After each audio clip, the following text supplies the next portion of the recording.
They say when you live abroad long enough, you start to forget what the mornings back home sound like.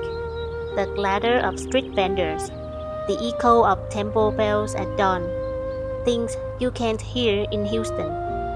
But some memories never fade. They wait quietly until you return.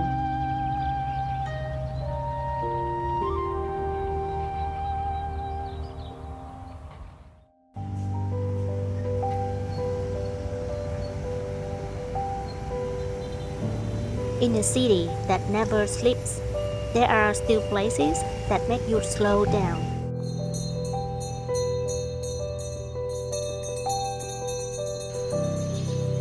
No car horns, no rush.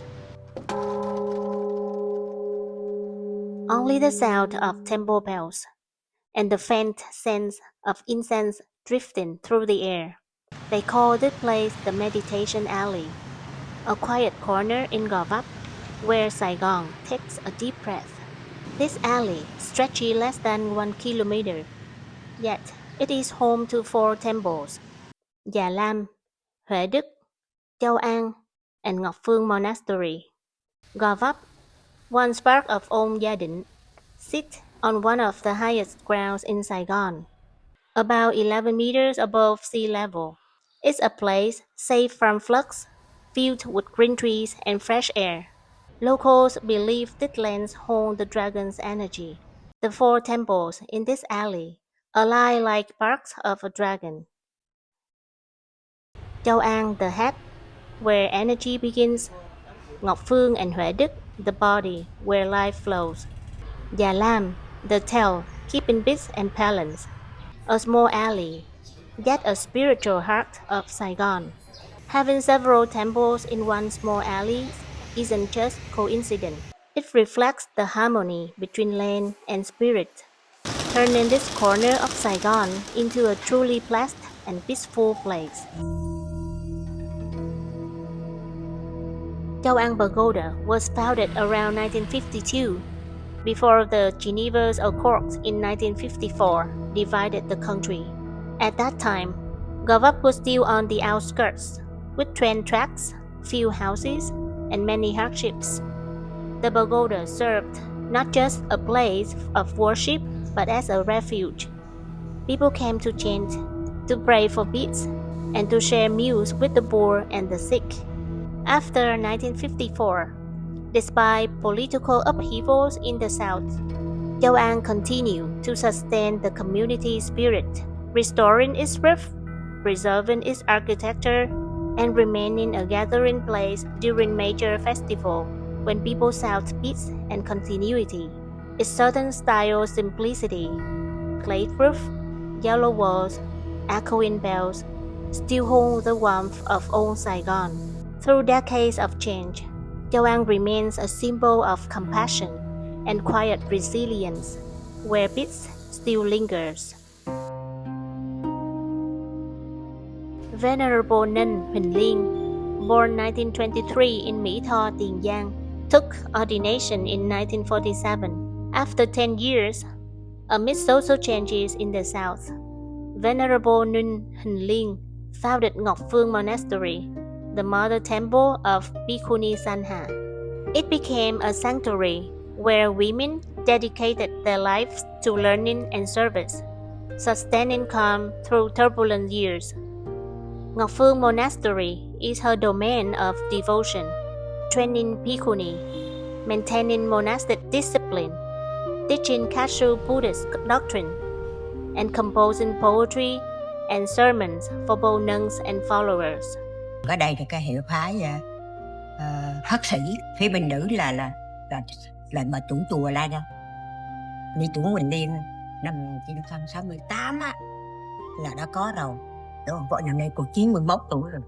After the reunification in 1975, Ngọc Phương has actively engaging in charity, offering aid to the poor and sick in the neighborhood.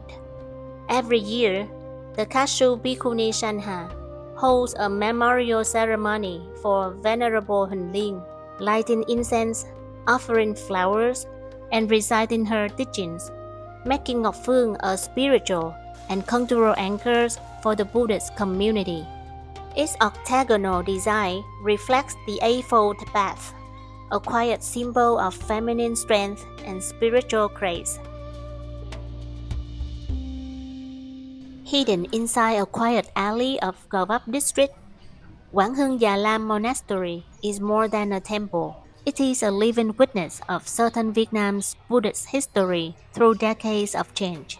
In 1960, as the country was divided, Venerable Thích Trí Thủ founded the monastery with a vision to build a training center for young Buddhist monks, where spiritual learning and worldly education could go hand in hand, keeping the light of Dharma alive through turbulent times.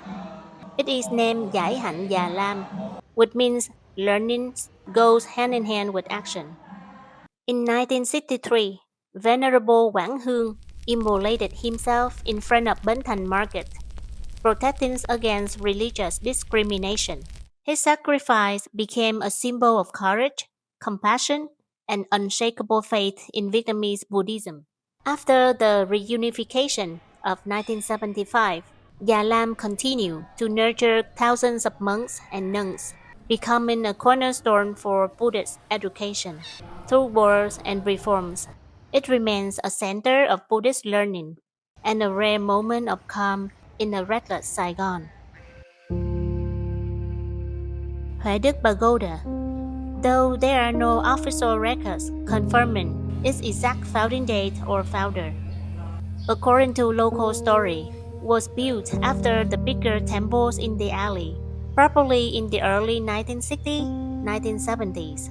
Its architecture reflects Northern Mahayana style, with sloping tiled roofs, surrounding corridors, and many trees that cast shade, creating a more secluded, tranquil atmosphere.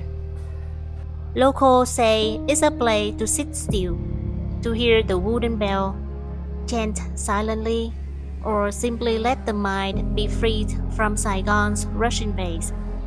Hue Duc Pagoda represents the Northern Mahayana tradition.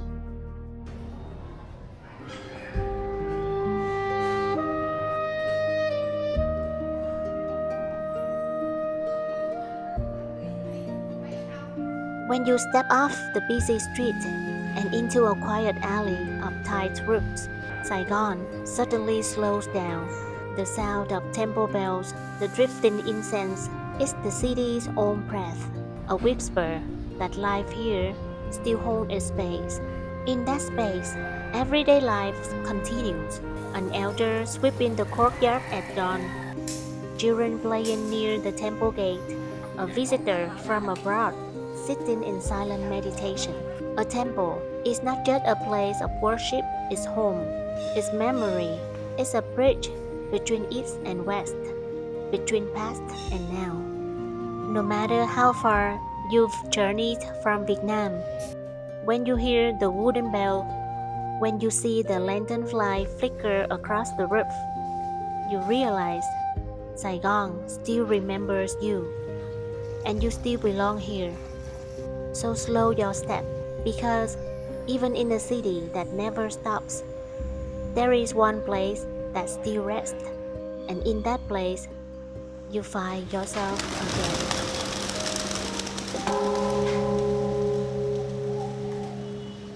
Thank you for cherishing Saigon. You're watching content produced by the Saigon Remix team. Please hit follow and turn on the bell so you won't miss our documentaries on the culture, history, and people of Saigon. Goodbye for now and see you next time.